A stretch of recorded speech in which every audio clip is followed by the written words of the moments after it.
here. Thank you so much, Kelsey and Isaac. Okay, thanks, Andrew. So again, thank you everyone for joining us today. We're going to cover several areas related to donating your personal papers and records to an archive. My colleague Isaac and I will discuss choosing the best repository to meet your goals, what the donation process typically looks like, and we'll share some tips related to estate planning and preparing your material for donation. We're going to share some resources, some links at the end that can serve as future reference, because I know we're going to go through a lot of information pretty quickly today. Slide. So to begin, why donate your material to an archive? Archival repositories, whether they be independent community archives like GLBT Historical Society, repositories within university systems, or public library history centers, all exist to document and preserve the past to support research and education. So when you donate your material to an archive, you help build the primary source record that informs how future generations understand the past. Your personal story becomes part of a larger community history. Slide. We're going to get a bit more into choosing the repository that's right for you and preparing your material for donation later in the talk. But just as an introduction, it's important to know that different repositories have different collecting scopes, which means that some archives, like GLBT Historical Society, have a subject-specific collecting mission, i.e. we only collect LGBTQ-related material. Some have geographic limitations. For instance, we're focused on material documenting queer history in Northern California. For the most part, archives accept paper records like journals, personal writings, correspondence, etc. Many collect ephemera, so things like flyers, menus, ticket stubs, and many collect photographs and audiovisual recordings. Some collect born digital records, so various digital files or email accounts, and others may collect artifacts or works of art. Overall, archives will have a defined collecting mission, and it's important to think about that when you're considering which repository to donate to. And again, we're going to come back a little bit to this later. Slide. So what does it look like to donate to an archive? Most archives require that donations be legally binding gifts so that the archival repository becomes the outright owner of the material. Archives typically don't accept material on loan or deposit, because when they accept the material, they're committing to investing the resources, including staff time and supplies, to preserving and making the material available to researchers. Archives can often only make this investment if they know that they're the perpetual steward of the material. As the donor, you'll be asked to sign a deed of gift. This is a form that will transfer ownership of the material to the archive, and it typically defines the terms of that donation. Each repository's deed of gift will have a slightly different format, but they all serve as formal legal records of the donation. The deed of gift will transfer physical ownership, and often it will define the terms of the donation related to intellectual property or copyright terms. So copyright law is really complex, and we could host a whole workshop series on it. But for today's talk, it's sufficient to know that considering copyright in your gift is an important step to ensuring that the archives has a clear understanding of who owns the intellectual property rights to the content so that they can administer the collection over time. And my colleague Isaac is going to go more into these considerations later in the talk. So after you donate and execute the deed of gift, you'll likely get some sort of acknowledgement letter or receipt noting your donation. In certain circumstances, archival donations are tax deductible. For instance, the GLBT Historical Society is a nonprofit institution, and archival gifts, like all other gifts, are tax deductible. Archivists are not allowed to give tax advice, and we're not allowed to offer monetary appraisals of donations. Estates and donors can hire their own independent appraisers to evaluate donations for tax or other purposes. When you donate to an archive, we encourage you to consider a monetary donation to accompany the donation of physical materials. Monetary donations help support the cost of supplies needed to preserve the content and other staff and overhead costs. This is certainly not a requirement to donate to an archive, and if you're not in a position to make a monetary donation, this should in no way deter you from considering donating physical material. Slide. So when should you donate to an archive? basically when you're ready to permanently gift your material and have it open for research. While archives can set restriction terms on content, these won't be indefinite, meaning they'll have set end date terms. And for the most part, archivists want folks to donate material when they're ready for it to be shared with the public. When I work with donors, I really want to ensure that folks are ready to share and let go of what is often very personal and emotionally resonant material. Sometimes this is a quick process, and sometimes it takes more time to get to that point. You can certainly donate your personal or family papers while you're still living, and this has several benefits. You'll work directly with the archivist to set the terms of the donation. You'll be able to personally talk about the material with the archivists, and the material will have clear provenance that it was your intention for it to be in the archives. You can also add to your collection over time and work out any final bequests in your will with the archivists. Alternatively, you may wish to donate to an archival repository following your death. If this is your plan, there are several steps you should take to ensure that your wishes are clear and administered. First, contact the archives that you'd like to donate to. You can discuss your intentions with the archival staff, go over material you'd like to donate, and make sure that your material fits their collecting mission. Starting to build this relationship while you're still living can help ensure that your intentions are met following your death. Second, make sure that you have a clear will and estate plan. So whether you're a younger or older person, estate planning clearly articulates your wishes following your death. I'm not an attorney, so my first piece of advice is to consult a family or estate attorney in drafting your will and estate plan. They'll make sure that your intentions are clear and that all the legal requirements are met. Each state may have different requirements for wills and estate planning, so it's important to understand the options in your state, and again, a lawyer or a free legal advice center can help with this.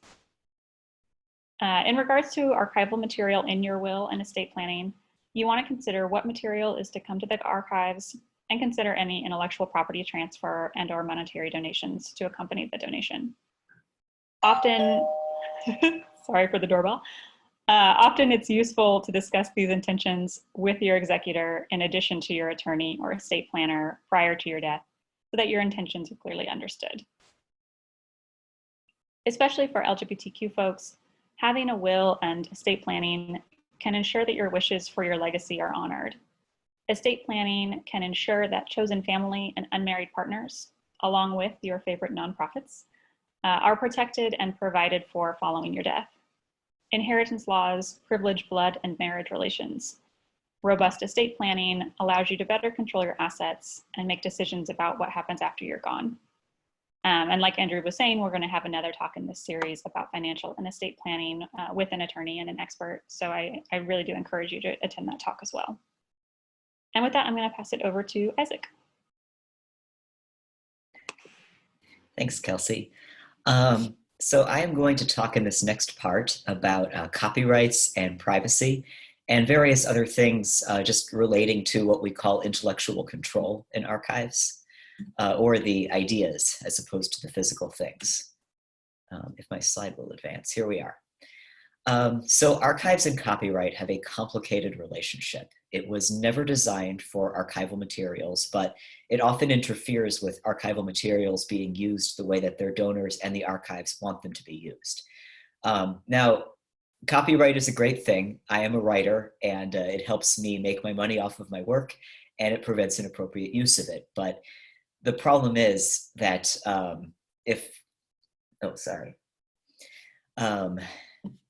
the problem is that if copyright, you can get into a category of it very rapidly where the very long terms that we have here in the United States can mean materials become copyright orphans. So what do I mean by that? I have a chart here explaining the copyright status of works that were never published or registered with the Copyright Office. That is most of the things that you find in an archives, honestly. There are copyrighted materials, but they're quite limited in comparison. So unpublished works, if we know when the author died, it is the life of the author plus 70 years. If we don't know when they died, or if it's work for hire, which means you paid somebody else to make something for you, it's 120 years from the date of creation. That is an astonishingly long time. I have a couple of case studies here which will illustrate some of the strange things that have happened to me in archives with regard to copyright. The first one, this is Dr. Margaret Chung, and she was a lesbian doctor who hung out with Elsa Gidlow and sort of that whole exciting scene of literary lesbians in the 1920s. This photo is from the 1910s, about the time that she was going to medical school. It's probably work for hire. That is my guess. It's a posed photo. It looks like it was done in a studio. It might have been taken by a friend. It might be a selfie. All of this means that its creator's death date is unknown. And that means the copyright term is 120 years. Recently, a documentary team approached me to ask if they could use this photo in the series that they were making on HBO. And I said that you can, but I can't actually promise you the copyright. I can't license it to you because it is still under copyright to an unknown person who was working over 100 years ago. Now, the option that they had, and the option that allows me to use it in this slideshow, is fair use, which is to say, if you are using something briefly for educational purposes, not making money off of it, not making especially any money that its creator could have made off of it, then that's considered okay under the law. But the copyright owner could still, after all this time, theoretically challenge your use, which would be Chung's heirs or the heirs of the person who took the photo. My second case study here is Pat Bond. And Pat was a World War II veteran and an actress, and she specialized in these one-woman shows where she would bring back to life these figures from lesbian history, most famously Gertrude Stein, and embody them for an evening and give a speech as if she were them. So Pat was a professional artist, and that means that her estate, it made sense for her estate to retain the copyright to her materials so that they could keep making money off of her work. She made a will, and she named her partner as her heir. And the trouble happened because I don't know where her heir is now. I don't know if she is alive, and I certainly was not able to contact her using the information I had, which was this collection was donated in the early 90s, so it was 30 years old. So that was not the end of the world. The reason that I was trying to find her heir is that somebody wanted to produce one of the plays, and I was not able to help her do that, and the play did not get put on. Researchers could still use Pat's collection, and they could still do research using her scripts and the records and all the things that she left behind from her service in the war. But there's an increased danger of her work disappearing from the public eye, and which is an irony because it was all about lesbian history, and yet there's a greater chance of her not becoming as visible a part of lesbian history as I think she would have wanted to. The courts are often sympathetic to archival use for researchers, but not so much to reproduction and licensing. So if you want to put on one of her plays, if you want to show the recordings of them as part of a documentary, right now you can't do that. So my third case study is a slightly happier one. This is Lou Sullivan. He was a gay trans man who died in 1991. He was one of our founders, and because he had worked with our archives before, he recognized the risks of not donating copyright and the possible benefits of donating it to your legacy. So his heirs donated his copyrights, and now we can grant authors the rights to reprint his diaries, which are voluminous and a very important record of trans life in the 70s and 80s, as well as the book that he wrote and just a variety of other materials that are really vital parts of our collection. I have a note in addition. I touched on this when I was talking about Pat Bond, but if you are a creative person who publishes work, and especially if this is a part of your job, we know that you might not want to donate your copyrights. You will still need to make money from this. You might want your heirs to control the material. The really important thing is to talk to us now and keep in touch with us. You may want to donate copyright. You may want to donate it now. You may want it to pass to us when you die. You may want it to stay with your heirs, but if it does that, then you need to make sure, or they need to make sure, that we can always contact your estate, and that the chain is very clear. One more remark, which is about privacy and restrictions. So a lot of archival materials have privacy concerns attached to them. Here at GLBTHS, I find the most common ones are medical privacy. It's just general embarrassment. I mean, there may be some stuff in the archives that you have that shows you in a sexual context, for example, and that you might not want the entire general public to be able to see immediately. There's also, we worry about the possibility of someone being outed against their will. You know, if you have a friend who has passed away and who was not out to the general public at the time, who could not give their consent to become part of your archives and to have, you know, their status made public, you might want to put a restriction on the materials, and we can work with you about that. Basically, what a restriction means is that for a set term of time, some or all of your material won't be visible to the public, or there's variations where people can come and see it, but they can't copy it or they can't publish it. A lot of the time, the term is 20 years or 50 years. Usually, it's not more than 50. You come to a point where you're essentially saying forever if the term becomes long enough. But we are here to serve the archives, and we're here to take care of you and your materials as well. And sometimes a restriction or this period of privacy is the best way to do that. I shall return you to Kelsey now to talk about choosing the repository that is right for you. Thanks, Isaac. So yeah, I'm going to talk next about choosing the repository that's right for you and building a relationship with the archival institution. So slide. So as I mentioned at the top, oh, I think go back one maybe. Oh, never mind. So as I mentioned at the top, each archive will have a collecting mission. This is often codified in a collection development policy that will outline what areas are within scope for the archives and what kinds of material they do and do not collect. For instance, the GLBT Historical Society collection development policy is publicly available on our website, and it defines our subject and geographic and material scopes, highlights some areas that we are particularly interested in collecting as they relate to our overall mission to document the diversity of LGBTQ experience in Northern California. When you're deciding which archive is right for you, reviewing collecting scopes or contacting an archives about their collecting mission can help you better understand if the archive is the right fit for your material. There are many different kinds of archival repositories, and they offer different benefits. There are community-based archives like the GLBT Historical Society, whose missions are to document and support specific communities.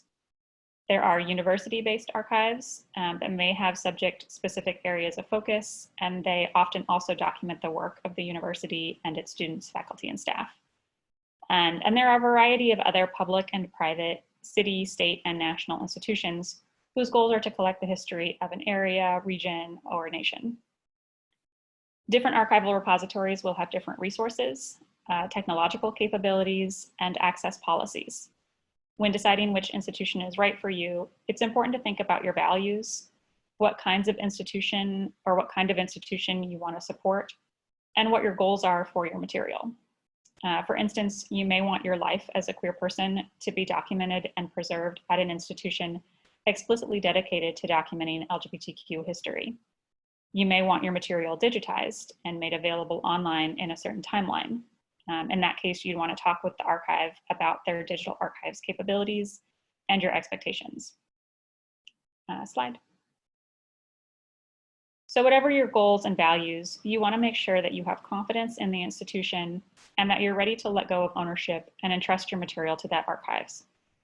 This trust may need to be built over time and after a period of talking with different archivists at different institutions. It's totally okay to reach out to different archives as you consider which repository to donate to. Talk with the archivists about their donation policies, access policies, processing timelines, and institutional missions. Really make sure that you're comfortable with the repository before you commit your material. And if you aren't sure if your material is a good fit for a repository, feel free to contact an archivist there and ask for a recommendation for your material. If they aren't the right fit, most archivists are happy to review your content and then make suggestions of other institutions that might fit better.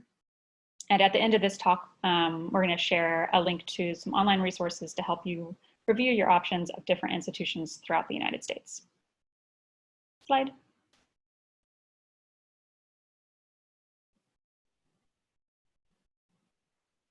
So once you've chosen the institution that's right for you and confirmed that they are able to accept your material, you can start the donation process. If you're donating during your lifetime, you'll start completing the deed of gift and making arrangements to physically transfer the material as soon as you and the archivists are ready. If you're wanting the donation to happen following your death and have the donation and deed of gift managed by your executor or heir, it's important to make sure that these arrangements are outlined in your estate planning and understood by all parties. If needed, some archivists may be able to make a site visit to your home or office to review material and help you make plans for which content is to come to the archives. I should note this is, of course, sort of pre-pandemic advice. Any site visits now would obviously be contingent on COVID safety precautions and may or may not be permitted. As Isaac mentioned, any privacy concerns you have with the material should be discussed with the archive prior to the donation. Any access restriction terms should be articulated and agreed to by both the donor and the archives in the deed of gift. You can also work with the archives if you have any questions about ways to store or organize your material before you donate, or if you have questions about what will happen to your material after you donate, like how it will be described, cataloged, and preserved. Overall, whatever the nature of your material, you want to have confidence that the archive will be able to preserve and serve the material with respect and professionalism. And with that, I'll pass it back to Isaac to talk a bit more about safeguarding your material before donation. Thank you. And I'm sorry, my Bluetooth keyboard is acting up, so it's making the slides a little weird. My next section here is called Archiving Before Archiving. It is just all about how to take care of your materials before such time as you might donate them. The first thing to remember about preservation is that nothing lasts forever, and you can't stop things from decaying, but you can slow the process down. So much about what archives do is just about delaying the inevitable and keeping materials together in their original form so that people can use them for as long as they can. So preparing your things. The main thing to remember is that materials are comfortable where people are comfortable. And that is the thing that archivists say a lot. I think that the real truth is that if you are slightly too cold and dry, then your materials are going to be maximally comfortable, which is why archivists wear and own so many cardigans. The best place to keep your materials in your home is the main part of it rather than a garage, an attic, or a basement. It's San Francisco, so a lot of us might live in a garage, an attic, or a basement apartment. The important thing is that it is in a climate-controlled space in which humans are comfortable, and ideally not in one of these places. As you can see on the right, I keep my little memorabilia and things that I want to take care of and archive in my closet in a standard archival box like we use at work. I got this from a specialty archives purveyor. I did it because it makes me happy to have a little bit of my work at home. You do not need to buy one of these. So what do I suggest instead?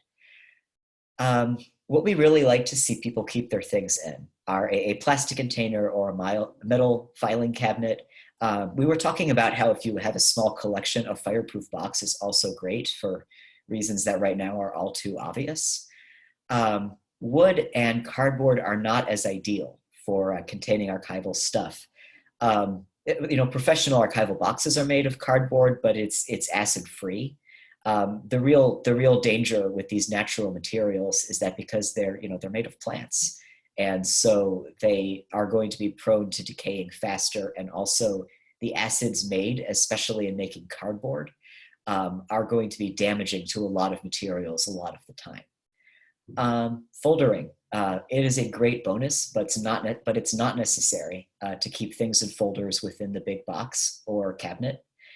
You can either store them loose in a pile in the box, or if the folders can stand upright, that is fine. It is very much all the same. What is more important is not to overfill or underfill the container that you have. Um, the metaphor that I like is a car seatbelt. You don't want that to be so tight that you can't move, and you don't want it to be so loose that you're not protected from crashes. It's kind of the same principle. You don't want them to be slumping over and maybe bending things inside, and you don't want them to be all crammed together so that you can't pull things out without damaging the materials or yourself. Archival paper cuts are very bad, so don't get one. Photographs. I was talking about just paper before. That is the most common thing that you will find in most archives. Even at GLBTHS, where we have matchboxes and wigs and drinking glasses and chairs and all kinds of things, most of our stuff is on paper. The second most common thing in archives is photos. The bad news is that most ways that people store photos, including most ways that it is most nice to store them and most pleasant for leafing through, are not good for them, especially the photo album. Pretty much every kind of photo album is pretty bad for what's inside. This is because photos and plastics love each other too much. If you put them together over time, they will chemically bond, and it will start to, you'll try to remove the page over the photo, and it'll stick to it and it'll pull away parts of it. So the best thing to do is to actually keep them in folders or in paper envelopes, not in albums or in plastic sleeves. Especially, this is very important with slides. A lot of folks like to keep slides in plastic sleeves, but in my experience, they're even stickier than photo prints. Just all of that, if you would like them to last as long as they can. Even the you know, the little folder that they give it to you in when you like take your stuff to Walgreens or whatever, and you get it developed, those are fine. We routinely open boxes that have those little folders full of photos. They're from the 80s or 90s and they still look new. It's pretty good. You can also consider scanning them. This is not really the same thing as preserving them, because when you scan something, you just create an electronic copy of it. And now that copy has its own storage needs and its own preservation concerns that are completely different. But it's great to have a backup. We always like to have as many copies as we can to keep things really safe. Just a little note here about sentimental things. Sometimes you are sentimentally attached to a container that is not perfect. This is my grandmother's brag book that she used to show off. I can't believe this kind of thing used to exist, but apparently it did. Like if you had a cute baby, you could have like a special mini photo album to show people in the supermarket because you're my grandma. I could not take the photos out of this, even though it meant that they are likely to fall apart more quickly and to destroy themselves. Just don't expect it to last as long. These rules are not hard and fast. And the main important thing is to preserve the meaning within your archival collection. Sometimes that involves storage that's not completely perfect. Audiovisual items. So VHS and cassettes are especially what I'm thinking of here because they are extremely vulnerable. The lifespan of magnetic tape is, it's 20 or 30 years. And for those of us keeping track, that means that pretty much everything from the heyday of magnetic tape, when everything was on VHS and cassettes, is now in some trouble. These are the exception to what I said about digitization not being the same as preserving something. It is best to digitize these things if you can. But also, digitizing can be expensive, it can be a pain. And it is part of an archivist's job to digitize things when possible. We get grants and things for that. So really, if digitization is not on the table, and it doesn't have to be, what's best is just to keep them in a place that is cool and dry. What I said about keeping things out of the attic is just especially true for tapes. One preservation note that's really important: some materials just self-destruct by their very nature. It is like the Terminator said, it is in your nature to destroy them yourselves. He was talking to a person, not to a piece of tape, but he may as well have been. Suddenly I can't talk because I'm just upset about things destroying themselves. But most fasteners are pretty bad to leave in your archives. Glue, rubber bands, metal paper clips, tape. I don't have staples, but staples are not great. They will rust, they will get dry and brittle and fall apart. It's best just to keep them out from the very beginning if you can. A special case is newsprint and other low quality paper. Like you tend to see old paperbacks, for example, telegrams used to be like this. That really high acid paper, you can tell that it is not great because it turns yellow very quickly after its first few days, weeks, months, years in existence. If you have those things and they're part of your archives, just keep them in a separate folder or keep a sheet of printer paper on either side of it. This will just prevent it from bleeding acid onto everything and damaging it. How to organize your things. You don't really have to organize your things. We will do that. That is part of our job, along with preserving your items. If you would like to arrange your things, I mean, certainly that can be a big favor. You should just arrange them how you normally would for your own use. If we feel like your organization system makes sense for a large number of people and researchers would find it beneficial, we might just base our cataloging on it. Otherwise, we will probably just arrange the items by type. So your manuscripts, your financial things within your manuscripts or your diaries within your manuscripts, and then your audiovisual things, your photos, etc. A couple of other notes. It is helpful to identify things. The people in your photos, the aspects of your materials that need further explanation. Sometimes a matchbook is just a matchbook until you explain, I got this at Mona's 440 in 1947, and Kay Francis was singing. The best thing to do with these is just not to write on them, especially not in pen. Just sort of treat them as frozen in time at the time when they were used, and explain them, instead of modifying them further, I mean, just explain them on a separate sheet of paper. I'm going to hand you back to Kelsey to talk about some of the resources we found, and then we'll do Q&A. Thanks, everybody.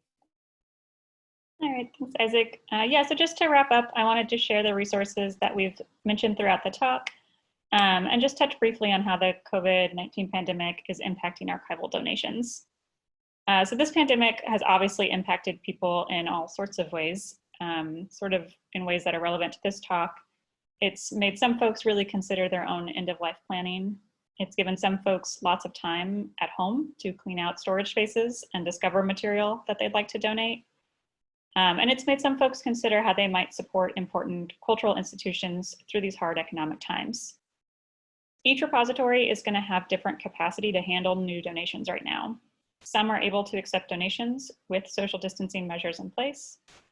Others may have staff working exclusively off-site and as a result be unable to accept donations right now. Some may have limited visitor access, which could impact their ability to accept donations. And others may have limited funds to process new donations and thus may have donations on hold. My best advice is to reach out and see if a repository is accepting donations and then work with the archivist to make the donation when it's safe and ethical to do so. I just want to say, as an archivist and a nonprofit staff person, I can say I've really been appreciative of the patience and support that the community has shown through this time. It's really remarkable the ways that folks have stepped up to continue to support our work to document and preserve LGBTQ history. So with that said, I'll just quickly run through these resource links. Many of these are resources prepared by the Society of American Archivists and the Society of California Archivists. And both of those societies are useful resources to you if you're wanting more information about archives generally. So this first one, called About Archives, is prepared by SAA, Society of American Archivists.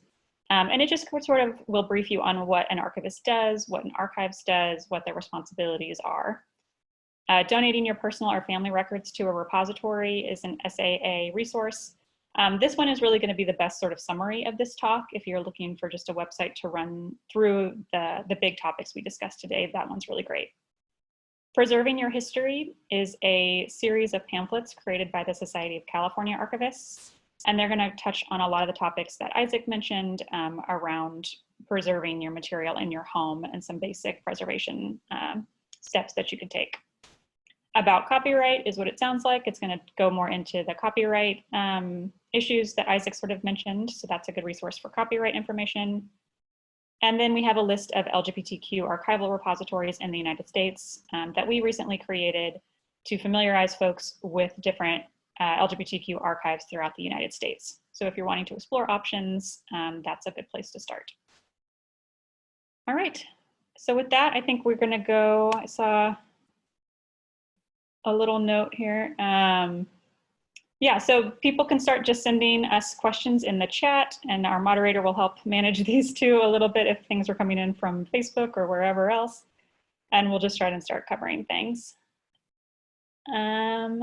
Okay, my question is how best to donate and prepare purely digital materials, digital video projects, podcasts, etc., since we're in that space more and more now. I have some thoughts on that. Isaac, do you want to touch on that? Oh, for some reason, I am not seeing that question, and now I'm curious. Oh, it's just in the chat, if you pull up chat. Oh, I see. It's not in the Q&A. I'm going to just stop screen sharing so I can see everything. Sorry. Digital-only materials.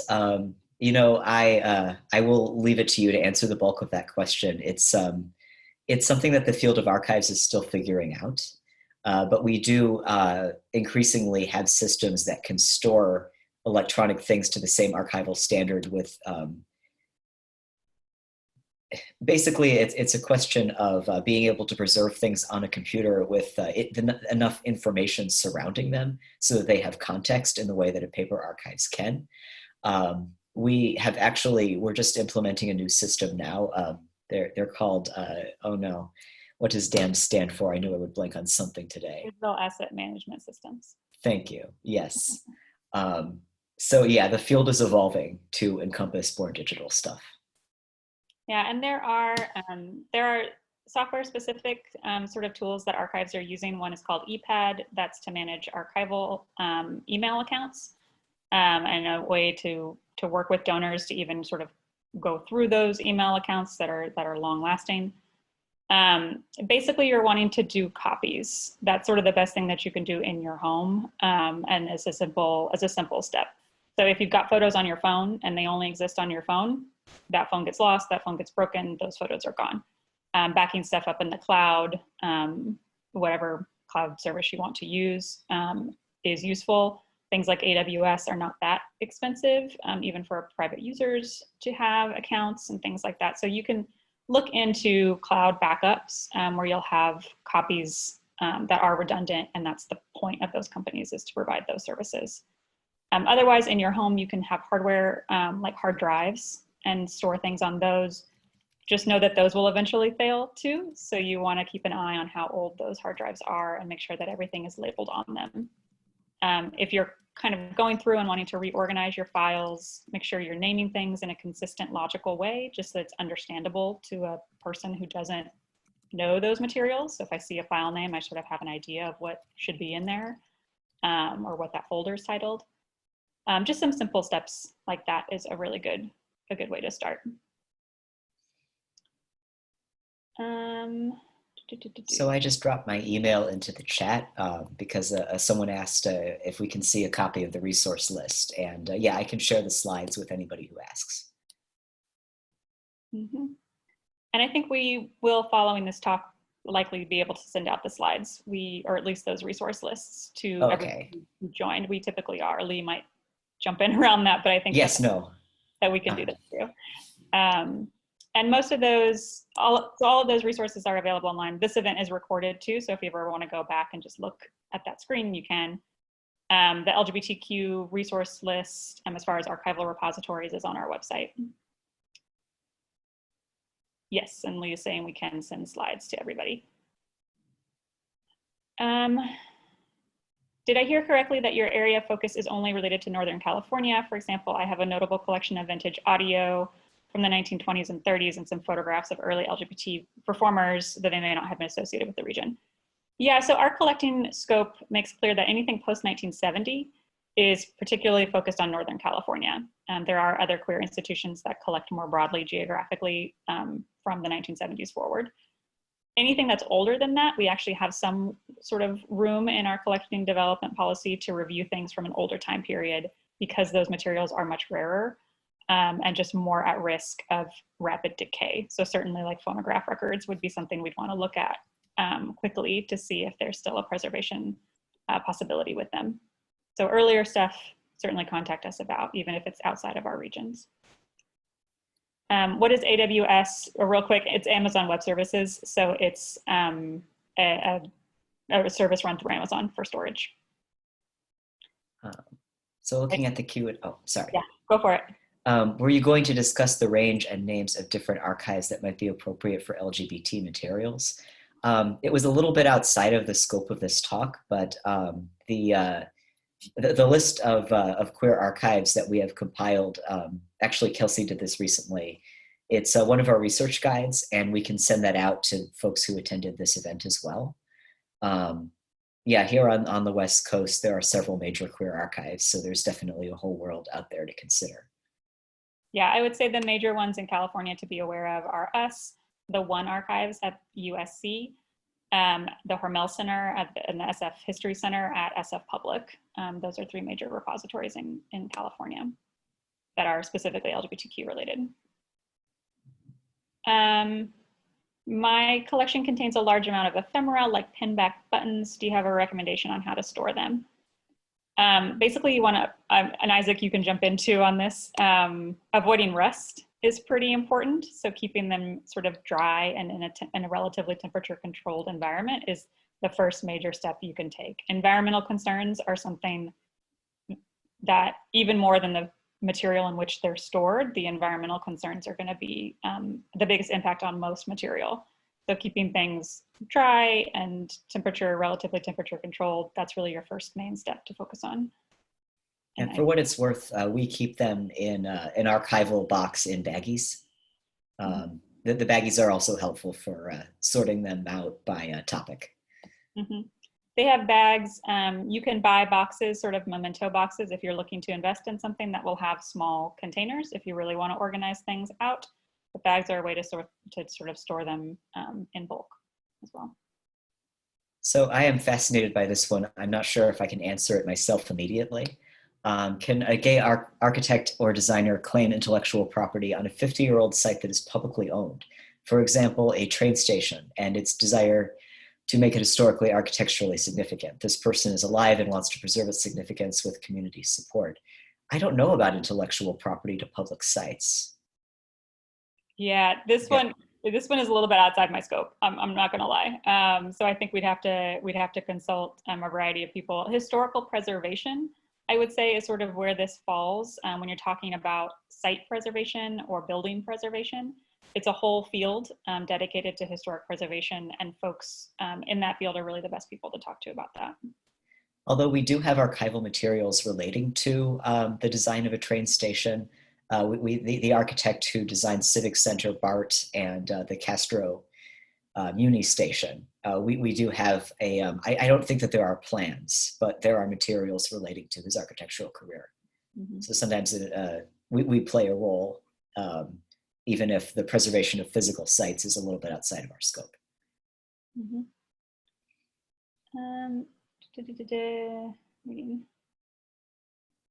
So what do you recommend for a legacy that contains LGBT? Okay, what do you recommend for a legacy that contains LGBT material among other material related to a person's broader identity and experience? That's a great question, and it's something that we get asked a lot. So and obviously people's lives contain multitudes, right? So I think when we're documenting a person's life, and if we've committed to being the repository for documenting that person's life, then we will accept material more broadly that documents all aspects of their work and life. This is a conversation definitely to have with an archivist that you're looking at, or the archivist at the institution that you're looking to donate to, because folks may have different feelings about this and the extent to which they can collect outside of their specific subject scope. But often those other aspects of a life will contribute to an understanding of that person. Isaac, did you have thoughts on that too? No, I think that about covers it. Yeah, it's definitely, we think periodically about drawing that line. If somebody had a lot of material related to their personal life, but also a lot relating to their work, and their work was not with anything queer related. But a lot of it is just down to that conversation between the archivist and the donor. How we scope those things. Yeah. In general, one of the principles in archives that we try to support is that you want, especially a person's personal papers or family papers, or the organizational records of an organization or business, you want those to try to be kept together as much as possible at one institution. That way researchers sort of have one institution to go to find information about that person or that organization. It also provides a more comprehensive view of that person or organization if you have all of the records together instead of having things distributed across a lot of different institutions, where you're going to have to, it's going to make the research harder and the historical record less complete. So that's sort of a principle of archives, is that you want to keep your material together. A couple more Q&As have come in. The first one is a comment: the architect's client might own the IP of the design, but the architect owns the original drawings. That feels right to me. I, again, still not a copyright lawyer. Yeah, and a lot of universities, if you're a person who's at a university, both public libraries and universities often have copyright librarians is another resource, along with attorneys around copyright law. So copyright librarians are another really great resource. If you're looking to publish something and you have a question about whether you can use something or not use something, or you're looking to donate something and you want more information about sort of what the copyright status could be, those are also good folks to contact. Oh yeah, and this next one is also a comment. UCSF Library as well, which it was Kelsey's former employer. So yes, thank you for raising that. Yeah, UCSF has a wonderful collection of material, and especially in their AIDS history project has a lot of LGBTQ related material, but also generally of the Bay Area. Yeah, it's a great collection. They're awesome people. Mm-hmm. Okay, I'm trying to read. Oh, you're very welcome. Okay, we're sorry. Give us a minute as we read through the chat. Yeah, I don't want to miss anything. Was there anything else in the Q&A, Isaac? No, just the last one that I spoke to. That was a comment. Oh, okay, great. And yes, the remark about moving your 35mm slides from a warmer bookshelf near the ceiling, like probably where the vent is, to a cooler shelf on the bottom. These things matter. It's nice to think about all of those details. I remember I was once moving some slides in my car, and we had to turn the AC off because it was blowing on the person who was holding them carefully in their lap. And it's just, yeah, you don't want to mess with slides. Just as far as storage goes, if you are looking to invest in archival storage for your material, and that's something that's important to you, that's something you can reach out to archivists and ask as well. What vendors do we use? What vendors are trusted archival providers? There are a lot of things that you'll see labeled archival. A good example is sort of CDs for a long time were labeled like this is archival gold CD. There's really no difference between a normal CD and something called archival gold CDs. They're all media that's going to be subject to decay. So if you're looking for something like I need an archival sleeve, or I want an archival box like Isaac had, where do I get those? That's something you can ask us too. We have sort of vendors that we trust that you can buy from as a person, just an individual. All right, I'm gonna hop back on screen here. I want to start by saying thank you so much to Isaac and Kelsey. Any last words as we're wrapping up, or final advice for monitoring your collection?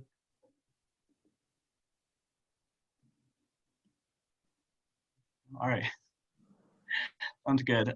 Isaac, if you could throw up the very last slide from the slideshow.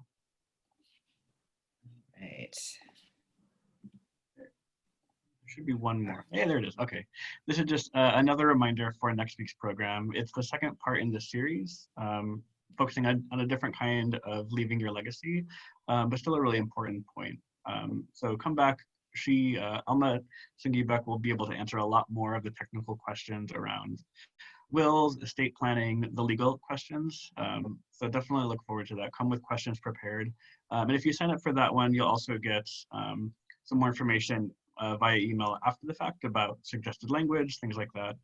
So please make sure to register. You can go to glbthistory.org/legacy to get the recording of this event after it's posted, and also to sign up for next week's events.